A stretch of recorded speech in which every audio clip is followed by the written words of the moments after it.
a common operating space for Gibraltar Police and Gibraltar Customs and Spanish Police and Gibraltar Customs. Yeah.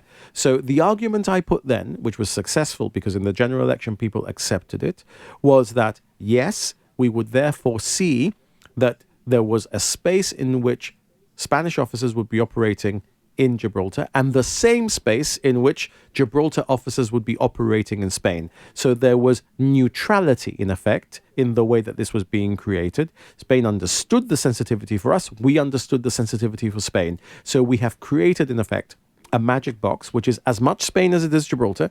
Let me give you an example. If it's 5 meters by 10 meters into Gibraltar, it's 5 meters by 10 meters into Spain. So 50 square meters into Gibraltar, 50 square meters into Spain. Law enforcement officials and law enforcement officials only will be able to access that for action purposes.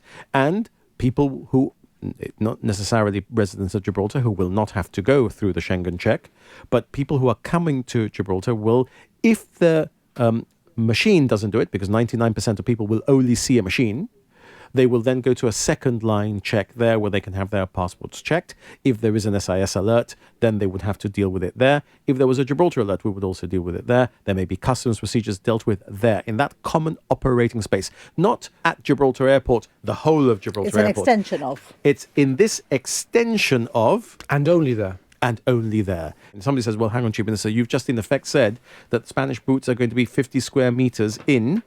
Well, because Gibraltarian boots can be 50 square meters into La Linea or into Spain. That's how we have resolved that thorny issue, so that we give each other the operational capability that we need to do the thing that we need in a way that doesn't in any way impinge on the sovereignty of Gibraltar. Because if we have, in anybody's analysis, permitted an impingement on the sovereignty of Gibraltar, then by the very simple same analysis, that person would have to cheer that we have achieved an impingement into Spanish sovereignty.